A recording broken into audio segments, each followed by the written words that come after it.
Gear up for Sports Talk on the South Carolina Radio Network. It's your final word on sports all across the state.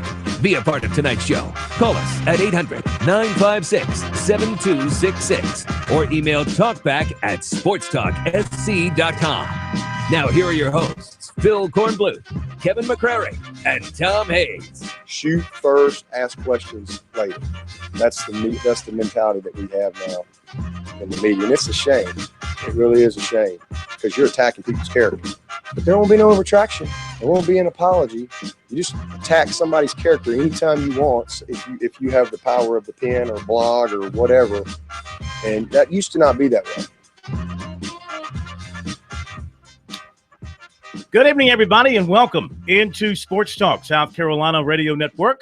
Phil Kornbluth, Kevin McCrary, Professor Tom Hayes. With you tonight, Jared Rogers-Martin behind the bulletproof glass.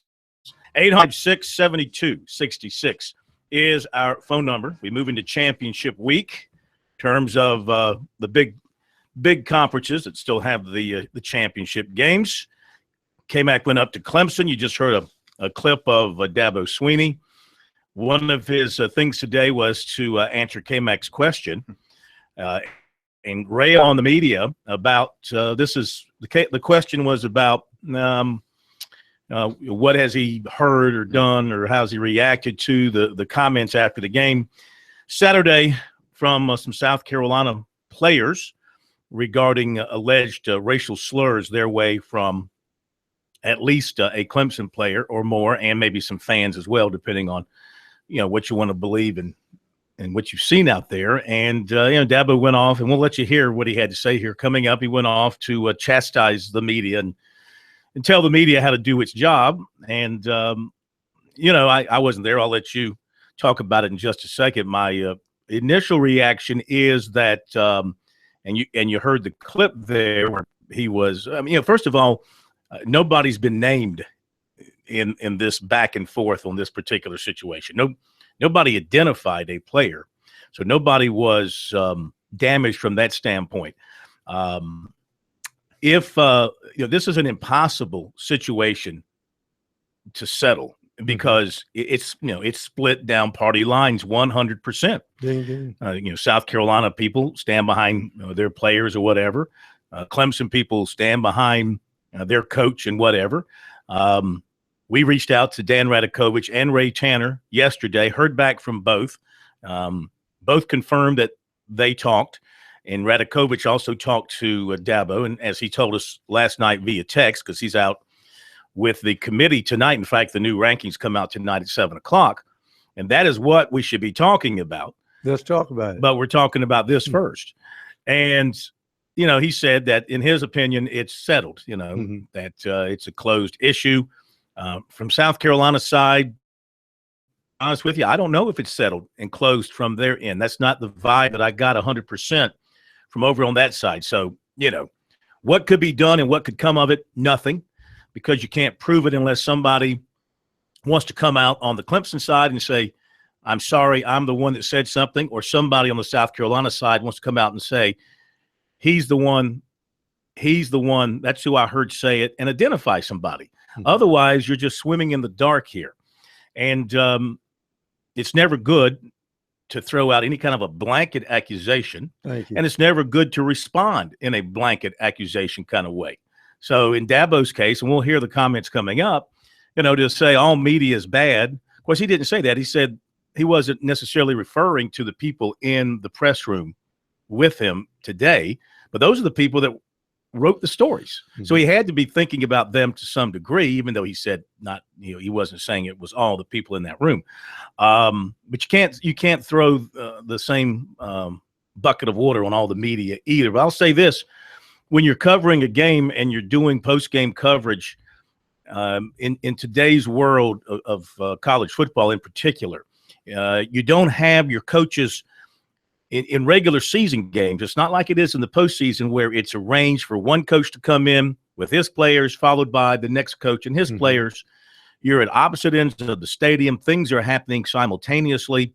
So in the case of this Saturday night past, K-Mac went over to the Clemson side and I went over to the South Carolina side. We got Muschamp first, and then we went and got the players. And when the players talked, that's when at least one of them, Bryson Allen Williams, made comments about slurs. And then on Twitter, at least one Gamecock player, Dante Sawyer, made comments about slurs. And also Terry Guger on Twitter made comments about slurs or classlessness and all that.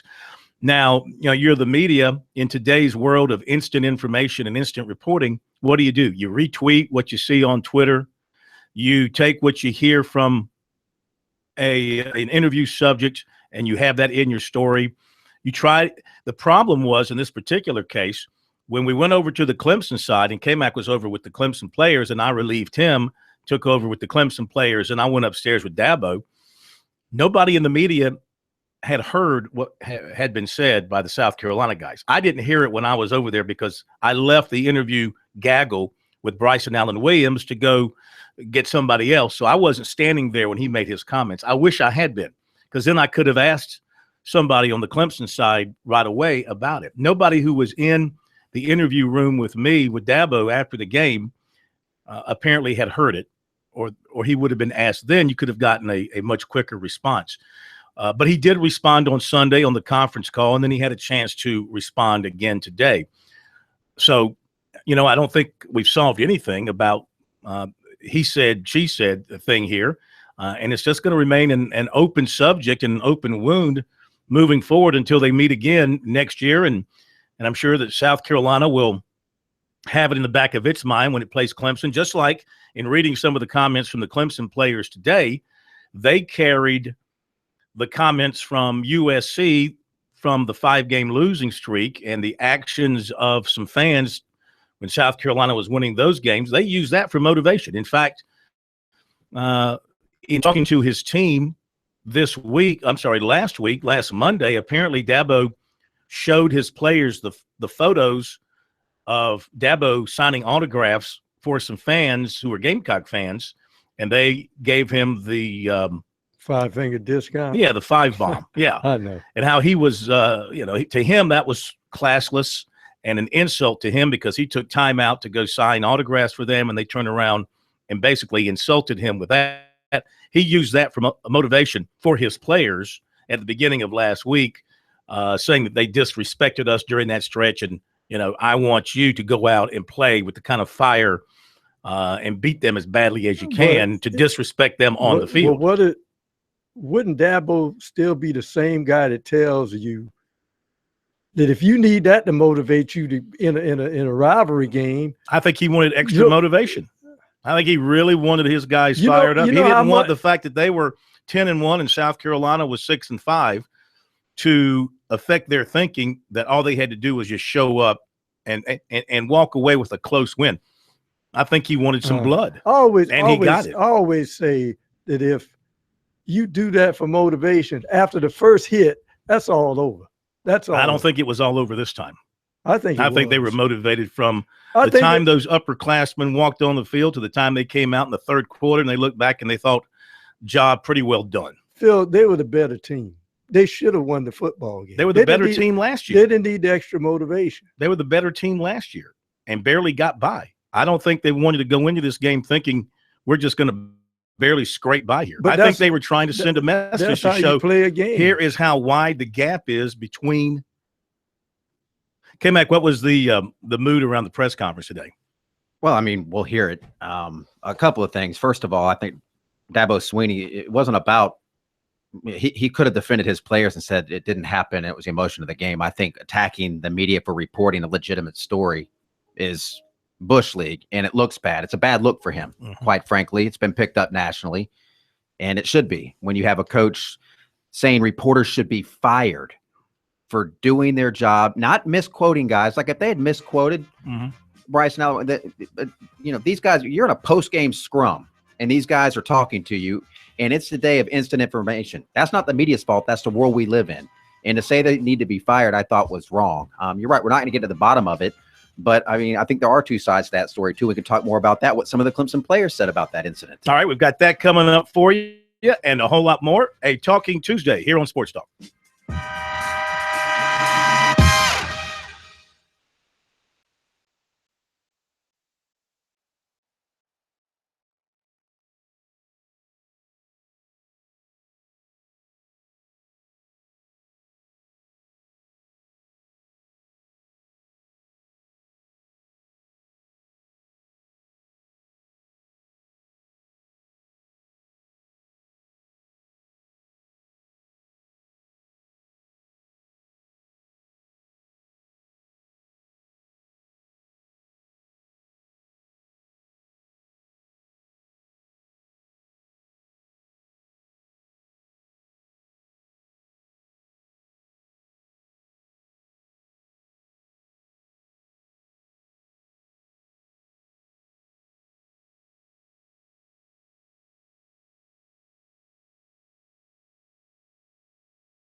Okay, we're back. Sports Talk, South Carolina Radio Network here on a Tuesday night.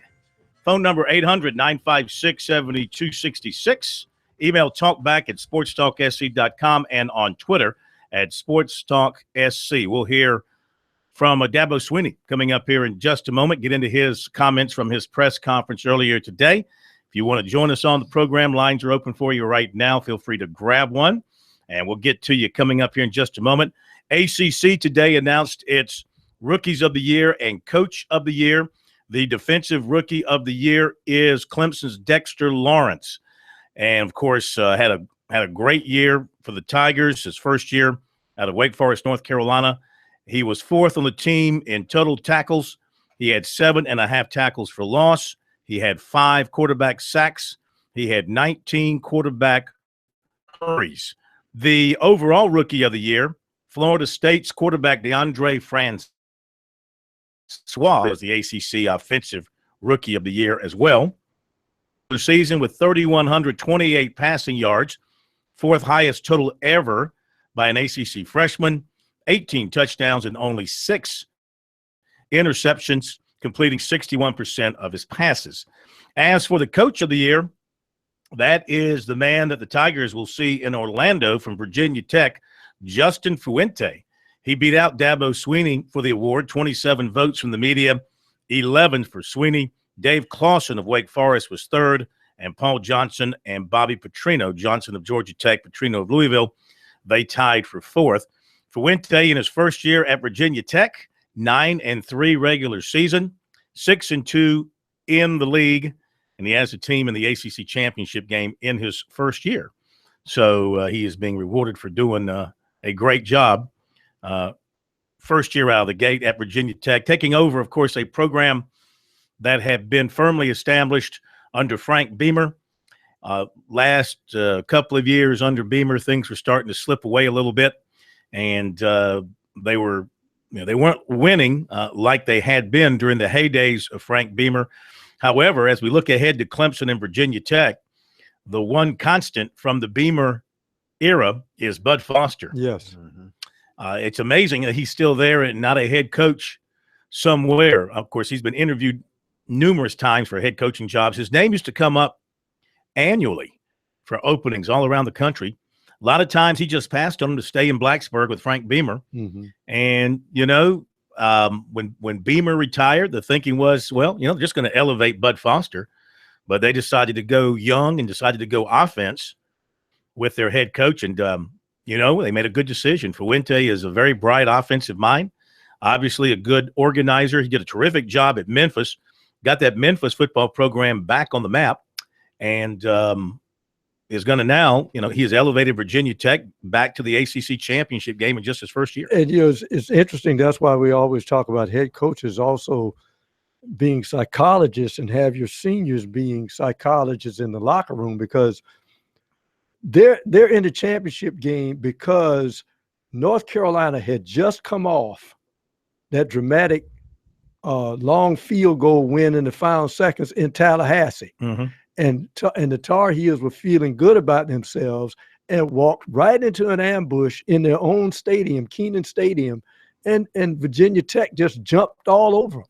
And that's the win that got them over the Tar Heels and in the championship game. Now, Virginia Tech, we talk about Deshaun, what a terrific quarterback he is, and justifiably so. Virginia Tech has an outstanding quarterback as well, whose numbers match up extremely close to what Watson has this year. Of course, the Clemson defense will make things maybe a little bit more difficult on Evans than the Virginia Tech defense will against Watson. The thing about Virginia Tech, they've had some inexplicable losses this year. I mean, they lost to Syracuse. Yes. They lost to Georgia Tech. And they also lost to who was their third loss to? It was outside the league. It was, Tennessee. The one common denominator in all three of those losses, the common denominator, the quarterback on the opposing team rushed for over 100 yards. Mm-hmm. So the thing about them is the running quarterback who can get yards apparently works in the favor of the opponent. And thus, if you're Clemson, you see this, you know this, and maybe you give Deshaun Watson more shots at running the football. And, you know, the interesting thing is Watson this year and follow his career, he's just like a jump shooter. If you let the jump shooter get that first good look, it's no matter how good you play defense the rest of the game, because now he's got his rhythm. Case in point, the game against South Carolina, 3 and out, Clemson has the football back. 3 and out, Clemson has the football back. Now he's got his rhythm. The games that Clemson has struggled in, and hadn't been many, is when the other team is holding on to the football or moving the football just as good, and then he comes out back on the field after getting cold. But if Virginia Tech has any chance in this football game, they better hold on to the football for a while. All right, 800-956-7266 is our phone number. Let's go ahead and hit the calls. Short Run joining us. Where are you tonight, Short Run, as you make the rounds? I'm in Charlotte. How y'all doing? Doing fine. Doing fine. If you find that common denominator, you got to multiply by 1. Once you do that, you got the number 1 team in the state, which could be Clemson, and you can get that common denominator, you know? Okay. Yeah. But anyway, I think I called it about right last week. They'll probably jump out with a big old play like got that field goal that I said they would get discouraged and Clemson would run away with it, which they did, didn't they? They did. They did run away with it. South Carolina's lone high mark of the night was blocking the field goal on Clemson's first possession. I thought that might give the Gamecocks a little bit of momentum at that point, and they might turn to the running game and see if they could get something going. And they immediately threw an interception that just took it right away from them. Been doing all year. I mean, that's why Clemson has won games despite losing the turnover battle. Turnovers don't hurt you if your defense goes out there and gets the ball right back. And how many times have we seen Clemson do that this season? I tell you what, last season and the season before. South Carolina may set the record for longevity of blocking field goals that still go forward. I have never. Usually, you block a field goal, it's behind line of scrimmage, somebody pick it up or fall on it. Each field goal block seems to still go forward. It's incredible. Anything else, Short Run? Anyway, I'm just congratulating Tigers on the big win. I don't want everybody to get upset about this and that. And now they're dropping to Alabama, but Alabama's still not on Clemson's schedule. Well, not yet. Might be in a few weeks.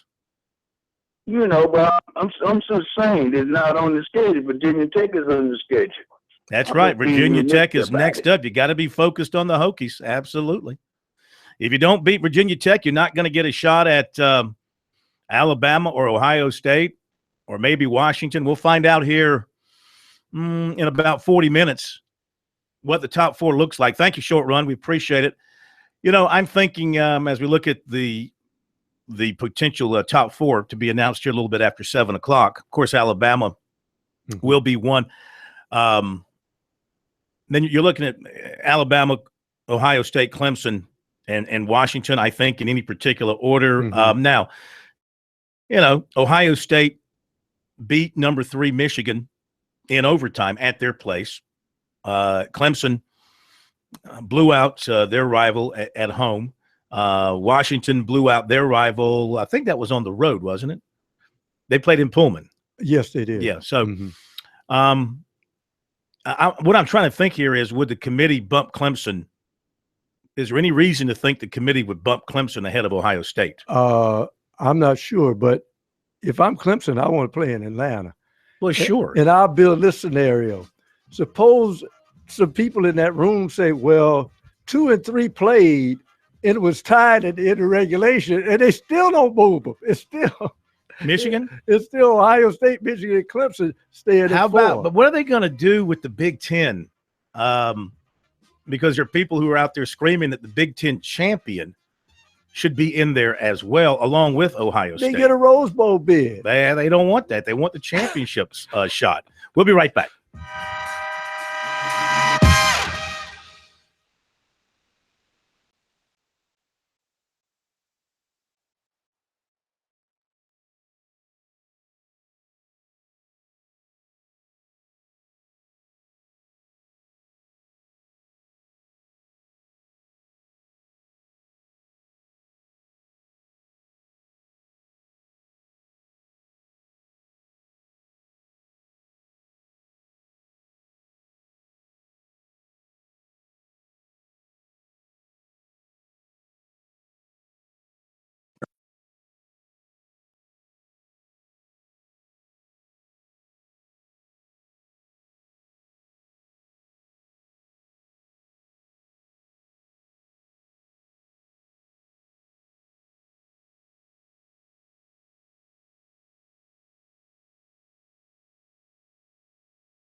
we're back. Sports Talk South Carolina Radio Network on a Tuesday night. Good to have you with us.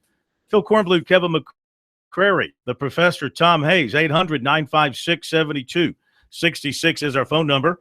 Comments from Dabo Swinney just a moment as the Tigers had their press conference today previewing the upcoming ACC championship game against Virginia Tech. We'll be in Orlando beginning on Friday to cover the press conferences there and get you set from Orlando on the big championship game. Clemson trying to go back-to-back for ACC championships for the first time in 28 years and move on to the college football playoffs for the second year in a row. You know what's right around the corner? A week from Saturday, December 10th, is the annual Touchstone Energy North-South All-Star Football game in Myrtle Beach. Get your tickets and head down to the beach to watch the Stars do their thing in Myrtle Beach. Should be a great day and great weather for football, at least we hope. And South Carolina Electric Cooperative wants to remind you, you can beat the peak on your energy bill and save a lot of money. Just visit EnergySmartSC.org/beatthepeak to learn how. Okay, K-Mac, let's go to Dabo. You were up there today. And we'll get to the part on Virginia Tech and looking ahead to a little bit.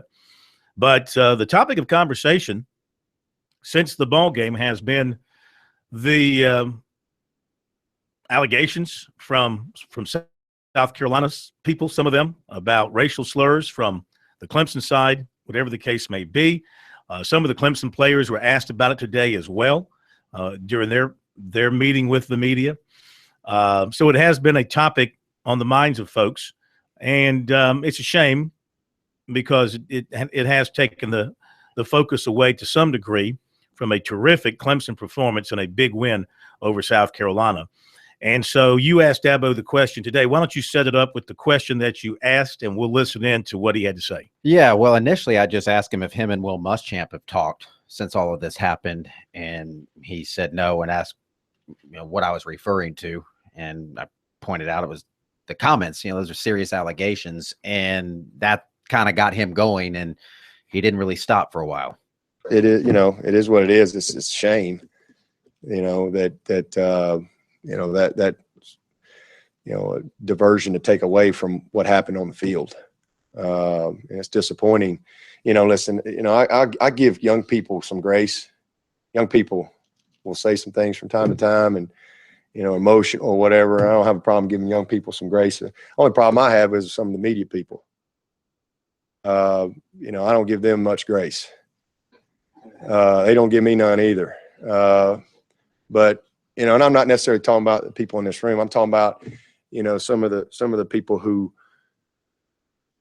it's just like there's no credibility anymore. You don't need to confirm anything anymore. Just write it. Somebody said what? Headlines. They don't care. Shoot first, ask questions later. That's the mentality that we have now in the media, and it's a shame. It really is a shame because you're attacking people's character. But there won't be no retraction. There won't be an apology. You just attack somebody's character anytime you want. If you have the power of the pen or blog or whatever, and that used to not be that way. Back in the day, you had relationships and people would ask you. And but now, hey man, I was in the bathroom and the guy in the third stall was on the phone and said this, and that's what I heard. And man, it's headlines. And because that's what sells, and that's the disappointing thing. There's zero accountability. Zero. You let me say something? None. No accountability whatsoever. And it's there. That's instead of the headline being, 23-1 in the last 2 years. Instead of the headline being these seniors just won their 46th game. Instead of the headline being the largest margin of victory ever for an ACC versus SEC opponent. Instead of the headline being in the history of Clemson, we've had 4 in the last 5 years, 4 of those. Instead of those being the headlines and one of the most dominant performances ever, the headline is, you know, what somebody, give me a break. Give me a break. You know, and again, I don't give grace to the young people. It ain't about that. You know, I give total grace to that. But for the adults who will take anything and go and write it and spin it and headline it the way they want it to get people to click on it, man, shame on them. But that's the world we live in. And that's sad. With zero accountability. There's a lot of those people should be fired. They should be fired. They should be. You know, but there's no accountability. People with a microphone, they just say whatever they want to say. Don't matter how they attack people's character, attack, you know, whatever. You know, they don't say that. You don't win the amount of football games that you trying to cut me off, Tim?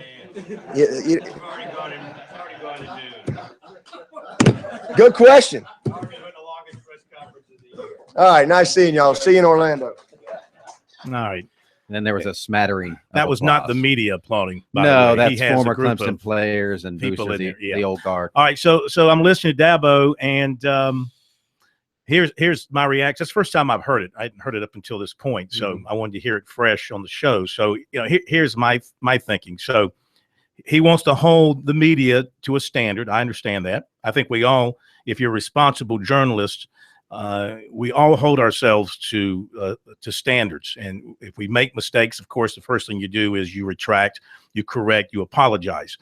You don't know that a mistake was made here. Again, it's one side against the other. You've got people on the record telling you something, identified. This isn't like an unidentified source. You got players identified at South Carolina making these claims, okay? And the media simply is doing its job by reporting. But before any football coach looks down his nose at the media and tells the media about standards and honesty and accountability, then let me ask you, from Dabo Swinney on down the line, how many times have you, over your career in recruiting, misled a player that you've been recruiting? You know, tell a player that he's got a scholarship offer, even accept his commitment, only at some point in time down the road, you stop calling him and you make him go away. How many times have you done that as a football coach, Dabo, or any of the other football coaches out there who involve in recruiting? And you do it. You do it all the time. So before you start lecturing the media about honesty and being forthcoming, look at your own business. Look at your own line of work. Look at the things you have to do to win football games. Okay? I'm not sure the mirror wouldn't crack with your face in it. So the media is just doing its job. It was doing its job on Saturday night. And to suggest that some people should be fired because of this is outrageous. Okay? I know the people who covered this story. These were journalists. These were real reporters. These weren't your fanboys that you have circling you every Monday, Tuesday, Wednesday. Okay? These were journalists, and they made serious decisions. We heard people discussing it up in the media room after the game. What should we do with this? How should we handle this? You have editors back at these newspapers who take this stuff very seriously. So no, they weren't just throwing a headline out there and seeing what would stick just to get clicks, as you put it. Not in this case, okay? And so if there's nothing there, then somebody from Dan Radakovich or Ray Tanner or somebody needs to come out and say, on the record, we've investigated this thing and there's nothing there. But there's nothing for the media to apologize for, because they've got people on the record saying that they heard it and this was said to them. So those people are the ones that have to apologize, not the media. All right, we'll be right back.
All right, back with you on Sports Talk, 800-956-7266. I want to remind you from the South Carolina Forestry Commission, insects and diseases can be moved hundreds of miles in firewood and threaten our forests.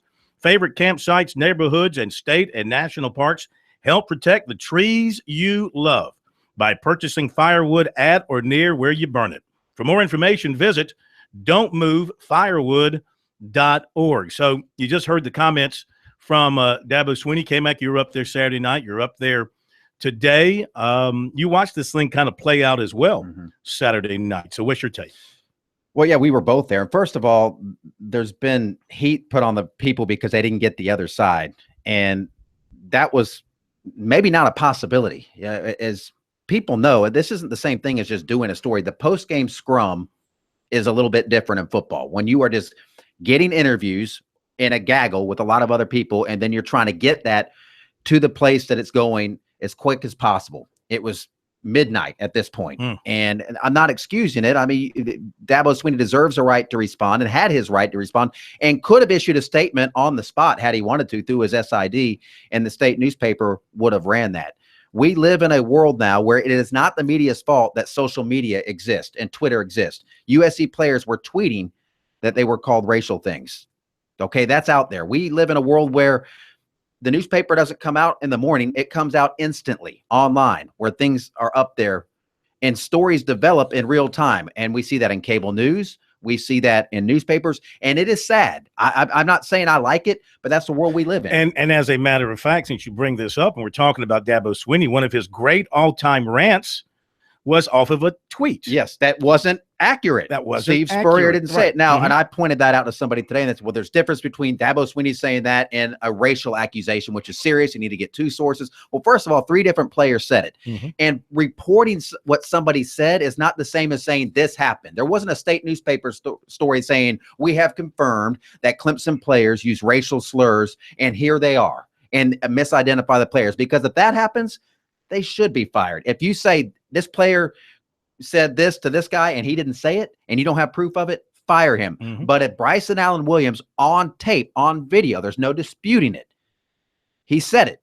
These tweets are out there and you're in that gaggle and you post it the same way. If I would have been sitting in that gaggle and he would have said that to me, I would have posted that interview. Now, granted, I know the logistics of covering Clemson games, so I would have known that I could maybe get upstairs and try to ask Dabo Swinney a question. The reporter from the state newspaper that did this, by the time he got back upstairs and started downloading it, might not have had a chance to, we can armchair quarterback it, but it wasn't irresponsible. Certainly wasn't a fireable offense. And I know it's easy just to beat up on the media, and it's easy to criticize the media. And look, some of that is fair. We're not perfect, just like coaches aren't perfect and players aren't perfect. Whatever you do for a job, you're not perfect at that. We all make mistakes, and we should be held accountable and are.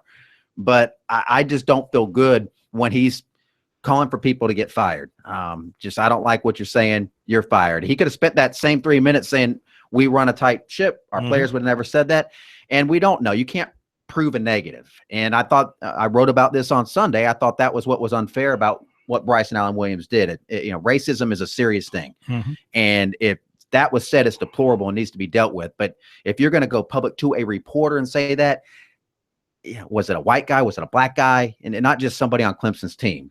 Okay. That's not enough because people take that and run with it. So that's what's unfortunate about it. I don't think Bryson Allen Williams is a liar. I don't think that the Clemson players are classless either. So there's some truth in there, but I didn't like the way Dabo Swinney handled that. It made me feel uncomfortable as he was saying that. And I know it's easy. Everybody's going to go, oh, right on. Yeah, media sucks. They're terrible. We're all awful people. They did their job. That was the media doing their job. I'll tell you how a media person can't get fired. If your editor comes in, I see this other angle on the game story. Why didn't you cover this? Now that can get you fired. Now you're talking about, well, it hasn't been substantiated. Well, they say you need to at least get 2 sources. Well, technically you had 3 because you had 2 players who on Twitter said the same thing. So there's 3 sources right there. Yeah. I mean, there's a question these guys were making the accusation. Now, the other side of it is response from Clemson because they deserve a chance to respond. And they got that chance on Sunday. Today, they could have responded that night. I talked to a reporter that said he actually had sent a text to Clemson and to Dabo and received no response on it. And so they chose not to respond. That's the other thing about these coaches. They have set times where you can talk to them. It's not the old days where, hey, Dabo, this guy said that you call him up on the phone. Those days are over. You don't get access to these coaches anymore. That's the other thing that's changed. And Dabo can talk about how you're not that way anymore. And it's not the media's fault. And the stuff they're putting out there that people are clicking on, that's what now. That's just the reality of it. And for better or for worse, we all can try to do better. And we all want to be as accurate as possible. But there was nothing inaccurate reported by the state newspaper when they put those videos out. They put post-game videos out, and there's nothing wrong with that. And to say that they should be fired for doing their jobs, guys that are making a fraction of what Dabo Swinney is making to do his, is that's deplorable. All right, back to the phones we go, and we hit up James in Williston. Hello, James. Welcome into Sports Talk. Hey, Phil, Kevin, bro. Hey.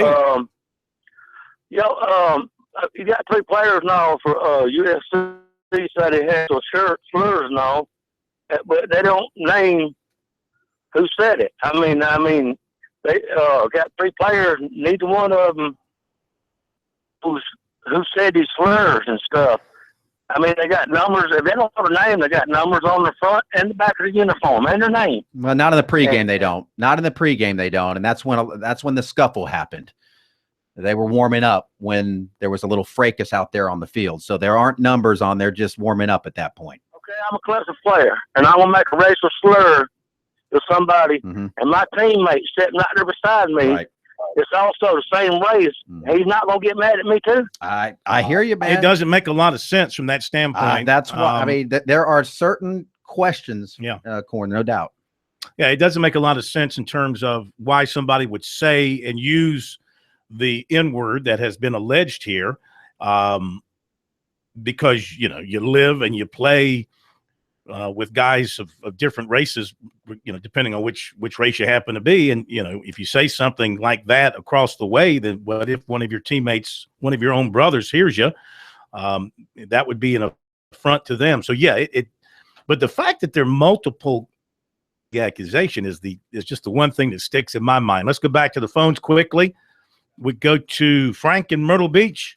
Frank, how are you? Welcome into Sports Talk. Hey, gentlemen. I think Dabo just made it worse on himself, looking like an idiot. He's made a lot of ground up, but this time I don't think so.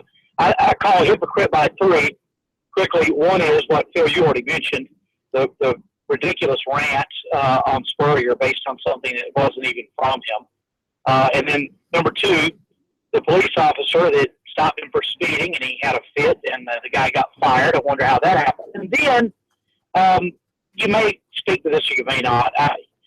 I've heard behind the scenes for years, last 2 years, that if you're a reporter and you're covering Dabo and his crew, if you're resistant, let me say, and you're less than friendly to them in your coverage, you'll get the cold shoulder and you may get blackballed. I don't know. You may address it or may not, but I think it's just very hypocritical. That's all. All right, thanks. Well, I can only speak from my own experience, and Dabo, at least here in the last 5 or 6 years, he will not. I've invited him to do interviews with me when we've been on location with him, and he has declined for whatever reason. I think I know it goes back to something a few years ago, but that's his choice. As far as anybody else who has that kind of situation with him in particular, I don't know. I know that he does have people around him up there that keep a close watch and ear on what's happening in the media to give them the idea of how they're being covered. We'll be right back.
Live from Columbia, this is Sports Talk on the South Carolina Radio Network. Be a part of tonight's show. Call us at 800-956-7266 or email talkback@sportstalksc.com.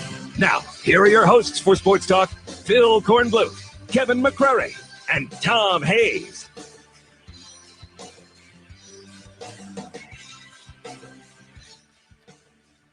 Welcome back into Sports Talk, everybody. South Carolina Radio Network. Our phone number, 800-956-7266. Our email, talkback@sportstalksc.com, and on Twitter at SportsTalkSC. And Sports Talk, of course, is brought to you tonight by the South Carolina soybean farmers and their checkoff. Learn more at scsoybeans.org. Pork powered by soy. We'll get to our recruiting report tonight. Of course, you probably know the big story came out last night that Xavier Thomas is going to play his senior year at IMG Academy down in Bradenton, Florida. So the state's top prospect for 2018, one of the top prospects in the country for that class, will play his senior year outside of the state. We'll talk about that coming up in recruiting. The rankings are coming out as we speak. Oklahoma State's at 10 and Oklahoma is at 9. And that's where they are right now. We'll update the other rankings as we move along. Back to your phone calls, and we go to Larry in North Augusta. Larry, welcome into Sports Talk. How are you? How are you doing tonight? Good, sir. How are you? Fine, thank you. It's not surprising to me that losers react that way, and but that's not really the reason I called. My point is that there's no fact checking done prior to the information being spewed out throughout the state and the country. Take it for what it is, but it's like screaming fire in a theater. Take a look at Ferguson, Missouri, Baltimore, Maryland, what have you. The damage can be done, and anybody can say anything at any time. And that's sad, a sad state of affairs, in my opinion. I just don't get it. I think there needs to be some kind of controls over that with the media. Absolutely. I think anyone just has the opportunity to spew whatever garbage that they want to, and 9 times out of 10, it's to get some attention because they lost. Well, let me say this too. In today's world, the media is just part of the formula. You don't need the media to get your message out anymore. And in the case of a couple of the players, They tweeted it. Yeah. So whether or not the media reported it, they tweeted it. And by the way, Clemson is 3, Alabama's 1, Ohio State's 2, Clemson's 3. It's out there. And now let me put the shoe on the other foot. You're a Clemson fan. In Washington is 4. Alabama, Ohio State, Clemson, Washington. So you're a Clemson fan. You play in Columbia. You get beat. And some fans, Clemson fans, tweet some things or make some allegations, or Clemson players make some allegations. Michigan 5, Wisconsin 6. You're going to want that to be covered. And if not, there's going to be claims of a cover-up by the media. Why didn't you talk about this? Why didn't you report about that? So this is a very partial subject. I get that. The Clemson people, y'all don't want to talk about it, and justifiably so.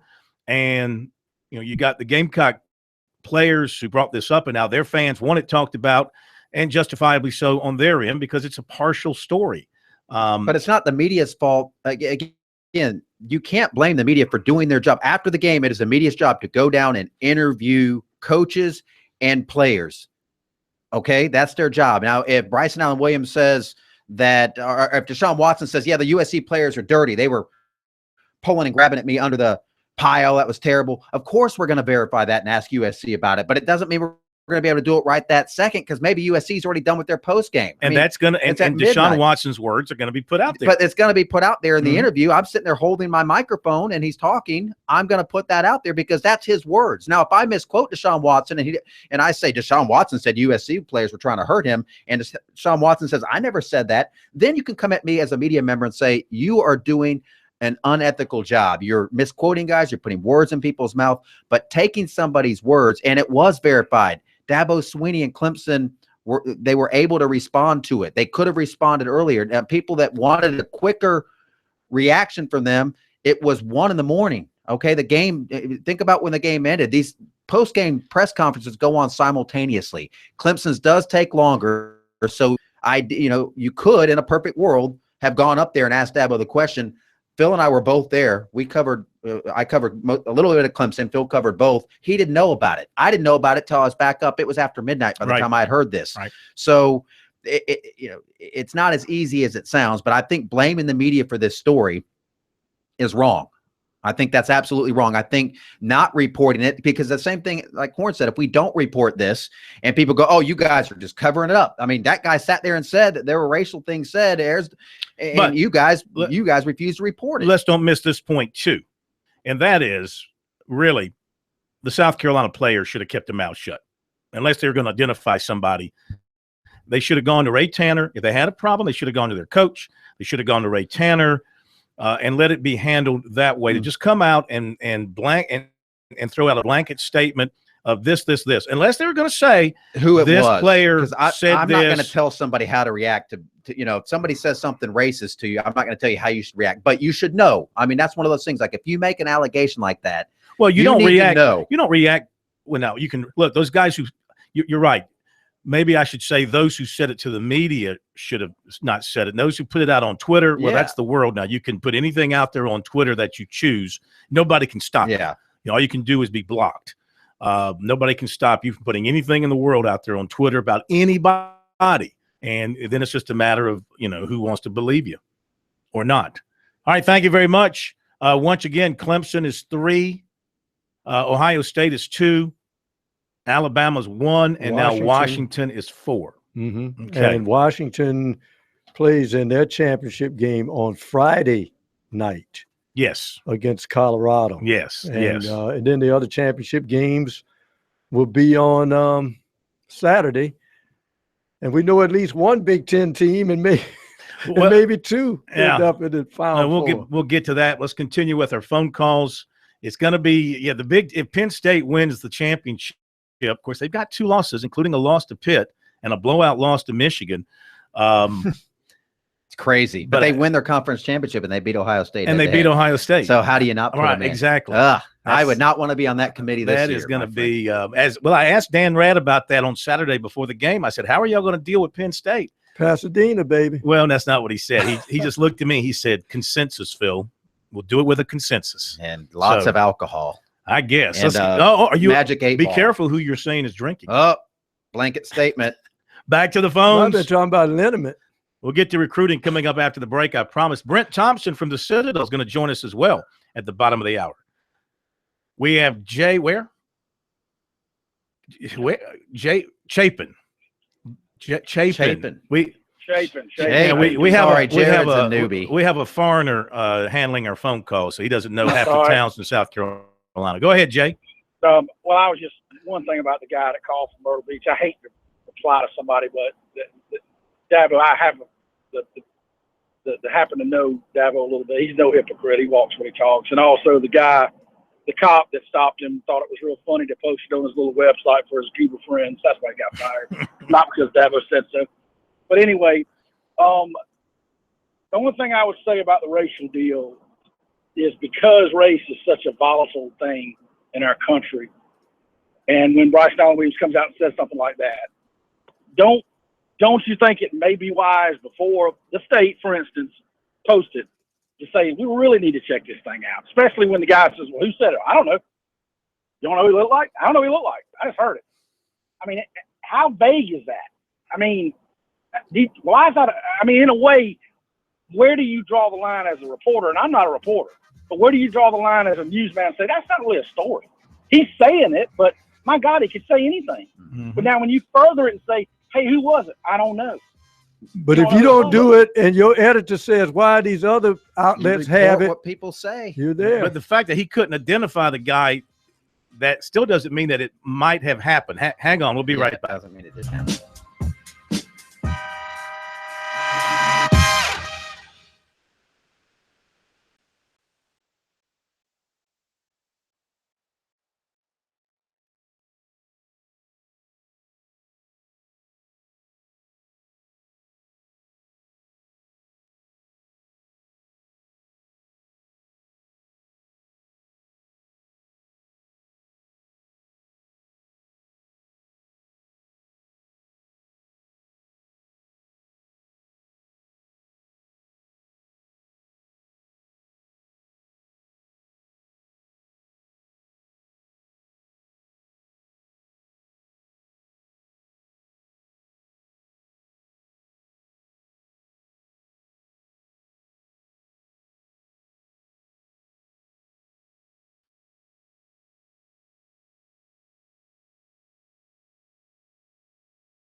Okay,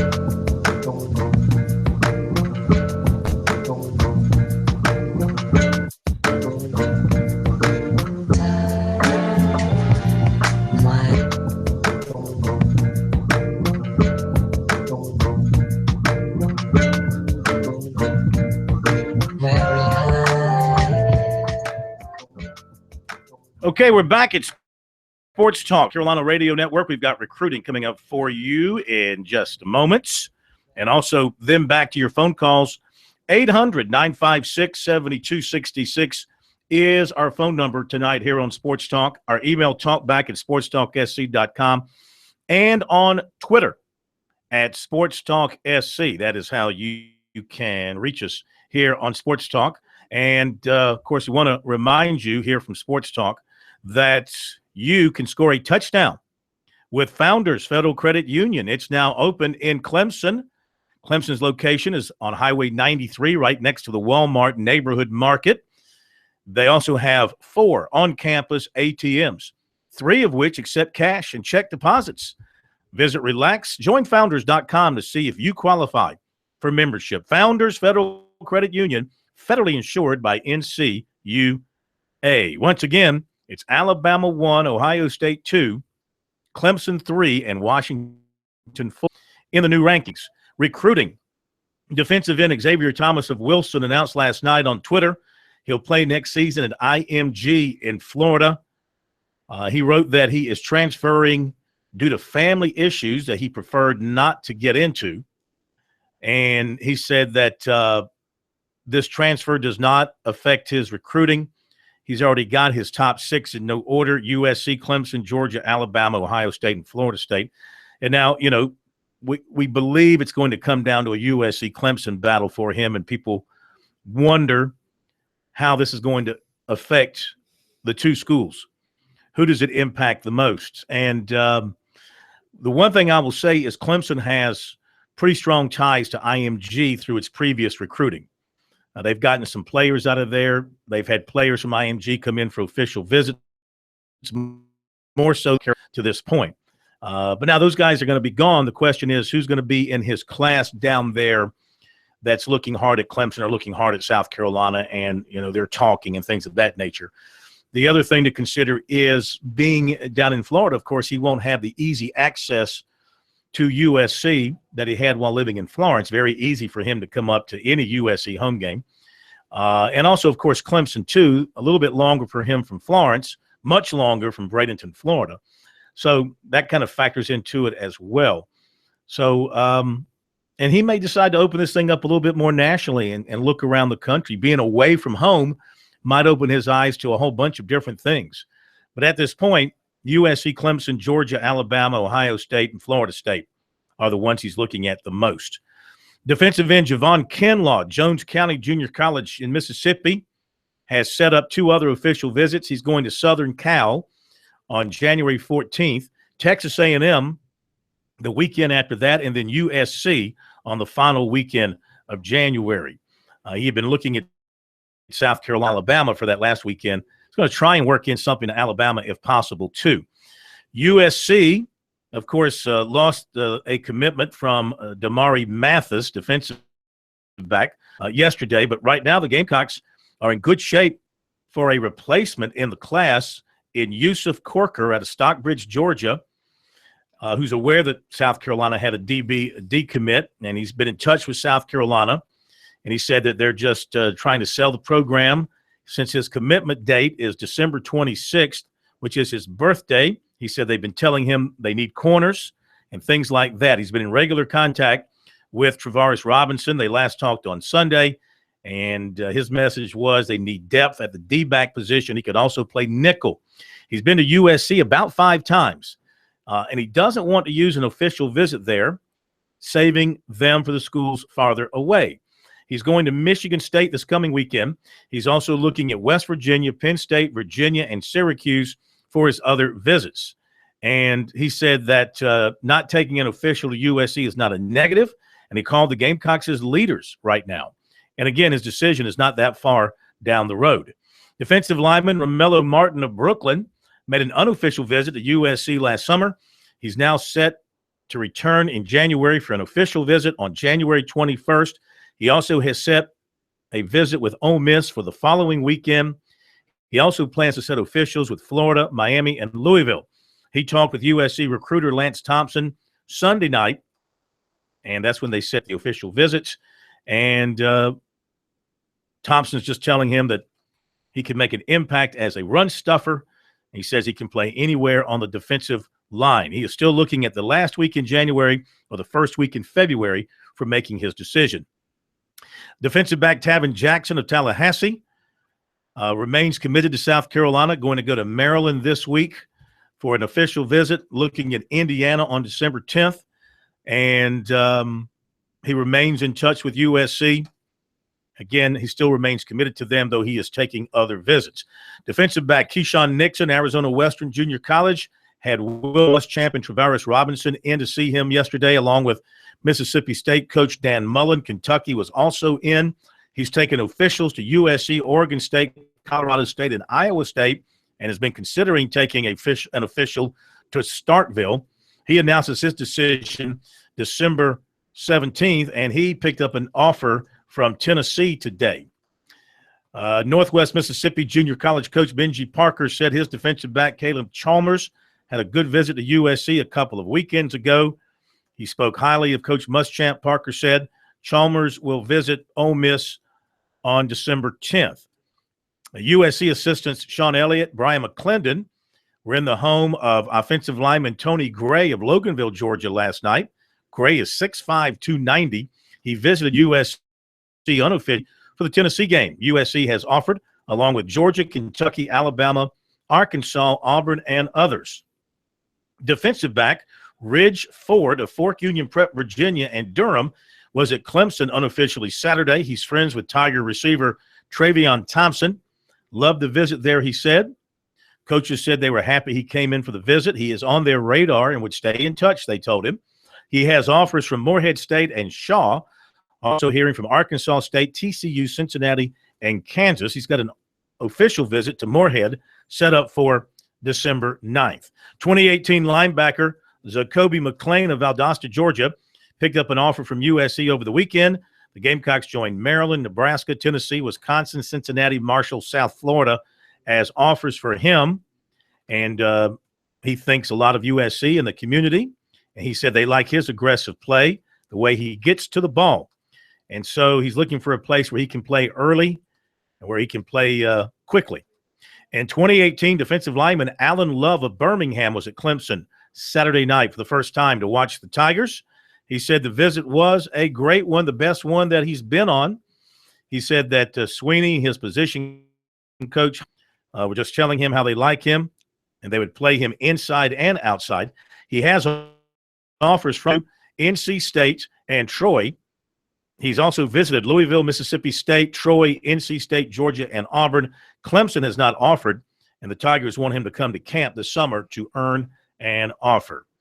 All right, there you go with recruiting for now. Let's came back. You got anything from coming up the road? No, I do not have any. That's sad. That's just very too sad. Busy today. Very sad. Don't forget to check out our recruiting on a regular basis on our website, SportsTalkSC.com, and on Twitter. Use the hashtag ST Recruiting to take you to all our recruiting information on a daily basis. All right, a couple of other things while we have a moment, and Coach Thompson coming up after the bottom of the hour. USC's Elena Coates was named the SEC Women's Basketball Player of the Week for the second time this season. So far, averaging about 17 points and 13 rebounds per game.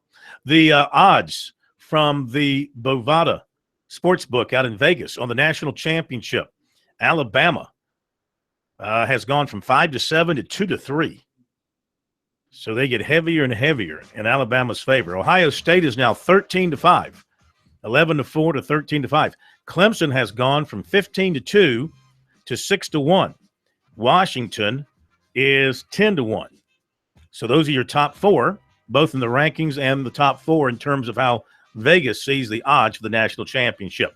We'll be back after the break. Big football game coming up in Charleston at the Citadel this weekend. We'll talk with the coach in a moment.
Okay, we're back. Sports Talk South Carolina Radio Network from downtown Columbia. Good to have you with us here on this Tuesday night. In just a moment, we'll be talking with Coach Brent Thompson of the Citadel about their upcoming big game against Wofford in round 2 of the FCS playoffs at Johnson Haygood Stadium. 6 o'clock is the kickoff. A reminder for you that if you are a member of South Carolina Electric Cooperative, you can beat the peak and save money on your energy bill. Visit EnergySmartSC.org/beatthepeak to learn how. Okay, Coach Thompson is joining us. Bulldogs practicing earlier today, getting ready for the Wofford Terriers. Good evening, Coach. How are you? Good to have you with us once again. Hey, Phil, I'm doing great. How are you doing tonight? We're doing good. We're doing good. How did you guys spend the off week getting ready for this game? You knew it'd be either Wofford or Charleston Southern. How did you guys spend the week getting ready? Well, the good thing is we knew exactly who both of these opponents were. We played them, each of them twice in the past 2 years, so there wasn't a whole lot of mystery of what they're going to do. But they are two very good defenses, so we had to have a plan for each one of them. So last week we spent Monday working on Wofford. We spent Tuesday working on Charleston Southern, and then we did a little bit of a hybrid practice on Wednesday before we cut out of here.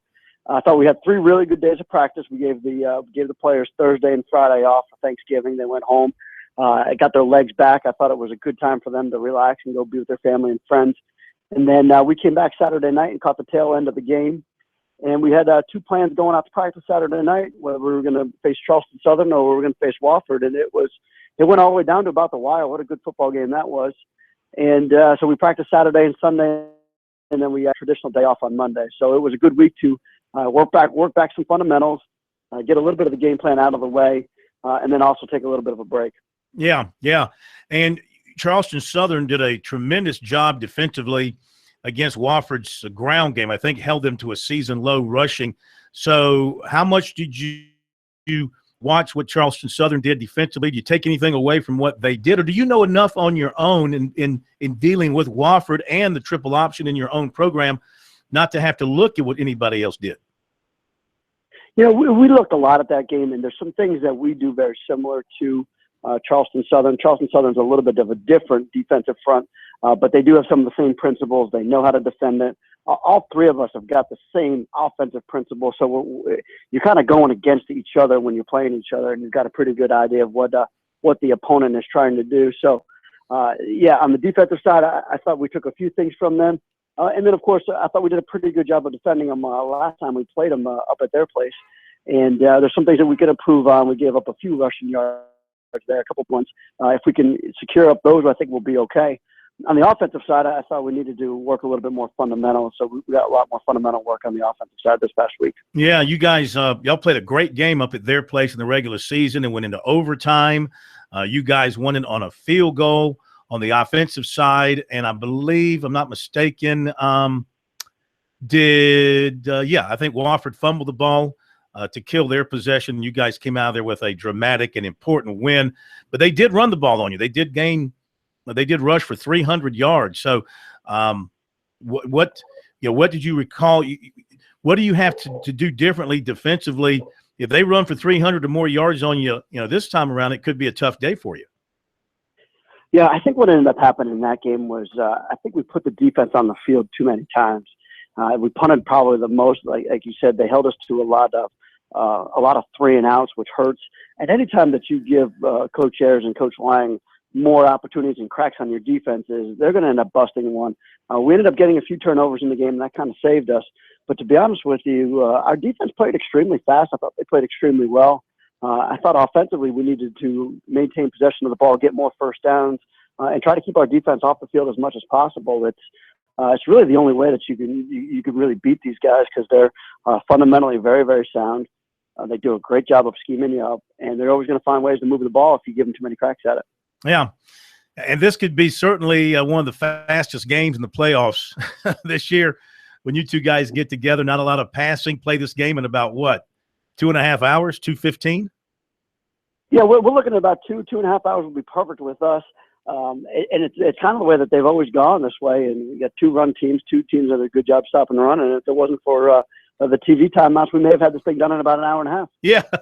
Now, is there any advantage? Now, they had to play in the first round, and they got the win, so they advance. But now they've got their feet wet in the playoffs. You've had to sit around since losing at North Carolina to end your perfect season in terms of the record.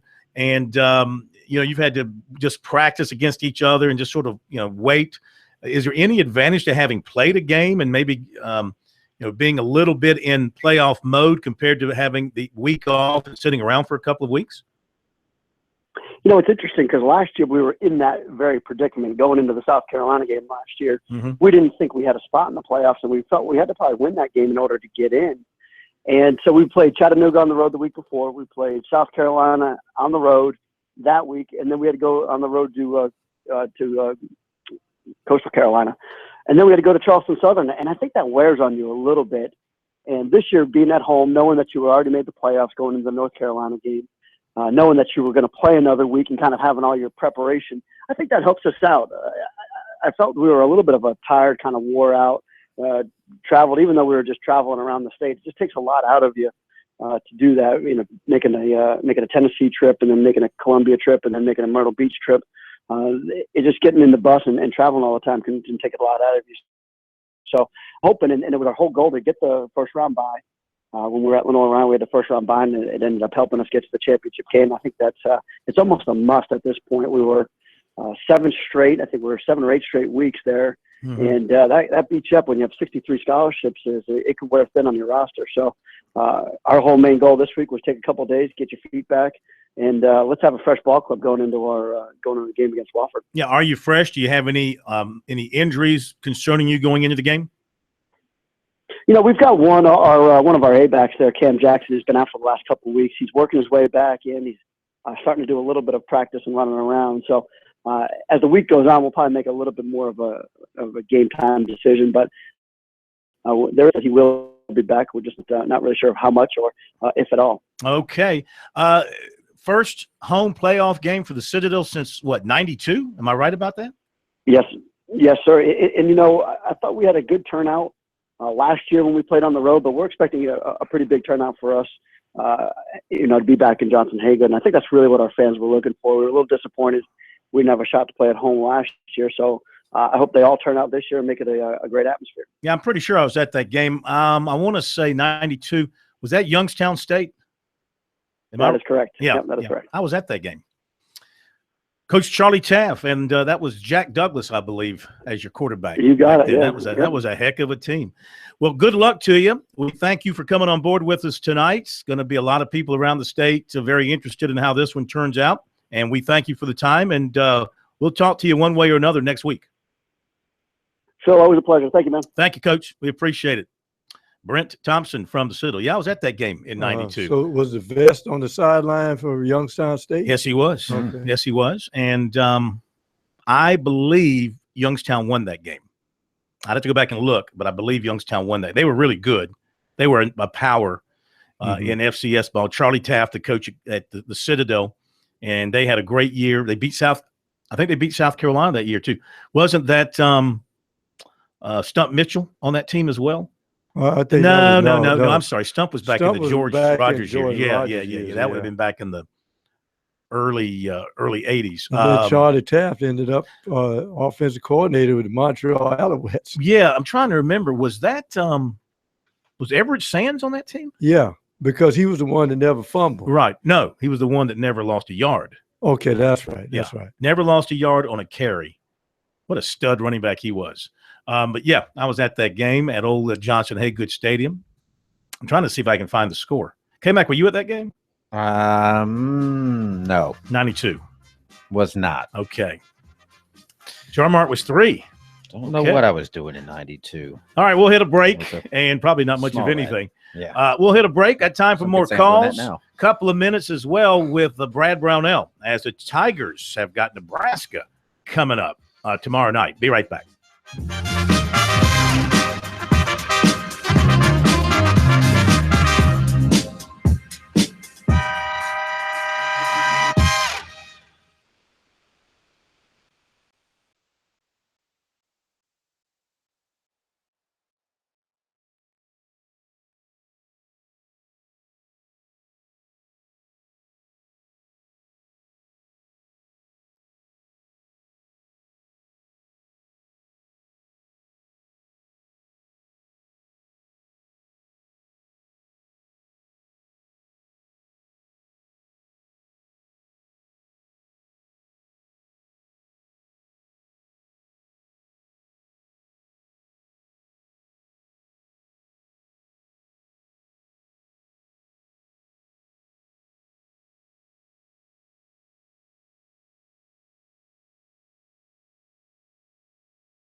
All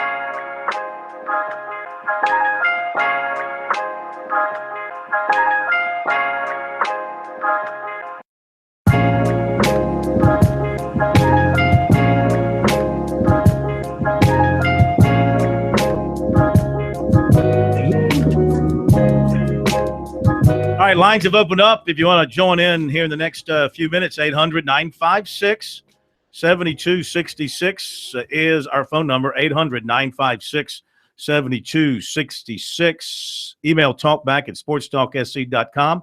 And on Twitter, use the hashtag STRecruiting.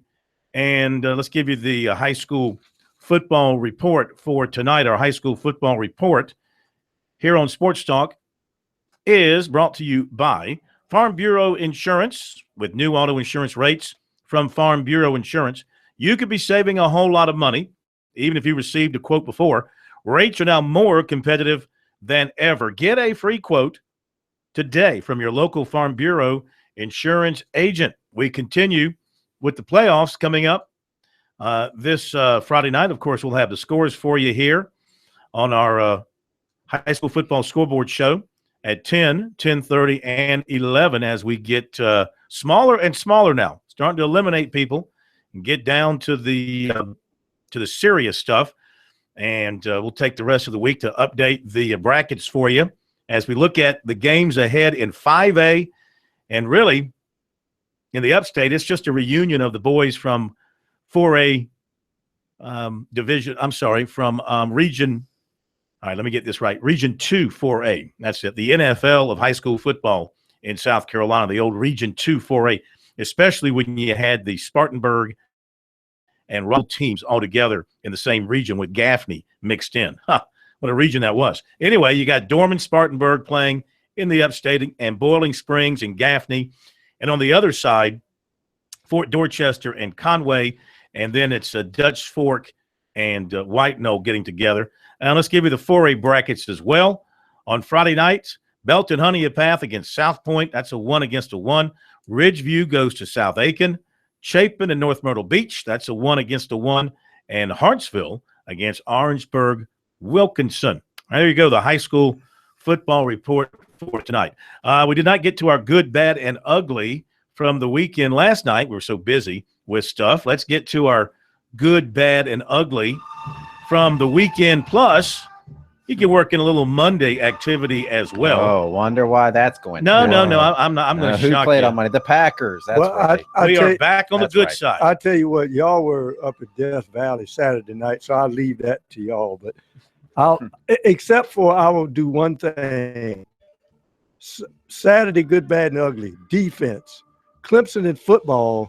South Carolina's basketball team. Defense. Mm-hmm. The bad, and I say this sarcastically, Vanderbilt coach Derek Mason's dance moves toward the end of the football game against Tennessee. He just couldn't control himself. They're about to go get bowl eligible, beating their rival. The ugly. Well, I'll have to say it. Georgia's fourth quarter against Georgia Tech. That was ugly. A team that's not supposed to be able to catch up. Georgia Tech is down by 13, and they go to the fourth quarter and reel off 14 points. I tell you what, man, Georgia fans, got to love them. Mm-hmm. They said when they hired Kirby Smart, they were turning their program around. And by God, he's done it from 10 wins to 7. Congratulations. That's a step forward. Well, in Georgia, that's how math works. 7 is greater than 10. To a Georgian. So congratulations, Georgia Bulldogs. Big step forward for your team this season. K-Mac, what do you got? Good. Just a great Palmetto Bowl atmosphere on Saturday. And I hope everybody that was there, whether you're a Gamecock fan or a Clemson fan, took a minute just to kind of soak that in. That is just an unbelievable setting when those two teams meet at night. That was awesome. It's still a rivalry that is special. I know a little bias here. The bad, I think the fact that we're still talking about some of the things that were said after the game, that's bad. You lost South Carolina. You got beat badly. Don't talk about class and lack of or disrespect. Go out there, recruit, get better. That's your best bet. Mm-hmm. And What am I at? The good, the bad, Ugly. the ugly, the ugly. The Panthers and the way they are losing football games. The exact same way every single week. Groundhog Finding new Day. and unique ways to lose by a field goal. Groundhog Carolina Day. Panthers 2016. That's my ugly. Okay, my good, I got to drop in two goods here. First of all, going in chronological order, USC Hoops, impressive win up in New York, up in Brooklyn against the state team of New York, Syracuse. That was a road game. It wasn't the Carrier Dome. There were only about 9,000 in the house, but it certainly was a road atmosphere for the Gamecocks. They not only won that game, they won it going away. They took that game from Syracuse. They took Syracuse hard. They took that 2-3 zone and treated like they had invented it. They had no problems with it. And Pro mentioned their defense, outstanding. So USC basketball. And, of course, Clemson in the win over South Carolina, their team was outstanding. You just saw where the Tigers had an advantage over South Carolina in every possible way, which is a compliment to what they have built over the last 8 years under Dabo Swinney. And it should be what South Carolina should aspire to get to, that kind of performance that Clemson turned in. If the Tigers play that way this coming Saturday night, they'll be on their way to the playoffs. And I don't see anybody stopping them till they get to the national championship game, which, as things are right now, likely going up against Alabama again, and that wouldn't be bad. The bad would be the Gamecock offense. Should have just stayed home. I thought it was a bad game plan, obviously bad execution, just bad, ugly, bad. I can't give them the ugly. I got something else for the ugly. Just bad performance by the USC offense in particular. I mean, the whole team was bad, but the offense in particular showed very, very little until Brandon McElwain got in the ballgame. The ugly would have to be the Texas A&M defense against LSU. I mean, it's like, come on and score on us at will, please. And that's what Texas A&M allowed against LSU on Friday night. And LSU was playing without Leonard Fournette, they're making, was it Geis, the backup running back, look like a Heisman contender he for will next be year. Next year. Yeah. Yes. Texas A&M has reverted to its bad, ugly ways on defense, even with one of the most highest paid, if not the highest paid defensive coordinator in the country, one of them. Very ugly performance that I saw from the Texas A&M defense. There you go, the good, the bad, and the ugly from this past weekend. And we have to kind of start looking at some other things now that football is winding down. Of course, we'll be able to talk about Clemson. Basketball. Yeah, we'll be able to talk about Clemson football, having seen them this coming Saturday night in Orlando. And we'll dive more into the matchup between Clemson and Virginia Tech tomorrow night. And as we move on through the rest of the week, this is going to be an interesting matchup. Justin Fuente is a very sharp offensive mind, sharp enough to where Dabo Swinney almost hired him. Mm-hmm. Chad Morris, he felt, was a little bit better fit. Primarily, he said, because of terminology, that Chad Morris's terminology was meshing much better with what Clemson was already doing versus what Fuente would have had to come in and change some things. Morris made it a pretty smooth transition when he came in as the offensive coordinator. So Fuente has proven that he can develop quarterbacks. His big old quarterback from Memphis is in the league. What was his name from a year ago? He's in Denver right now. What's that big guy's name? Banks, right? I don't think it's Banks. Well, anyway, but here's the interesting he's thing. in the league, and he's got a quarterback this year who's very dangerous. The guys you're talking about from Memphis, he only had one other scholarship offer. That's right. Bethune-Cookman. Yeah. The MEAC. Turned him into a terrific quarterback. All right, K-Mac, any final thoughts? Big week for Clemson. They can finish and solidify themselves in the top 4 in the college football playoff, which they'll do easily, I think. Okay. Thank you, Jarmart. Great job as always. Thanks for all the calls. Thanks for joining us tonight. We'll see you tomorrow night here on Sports Talk.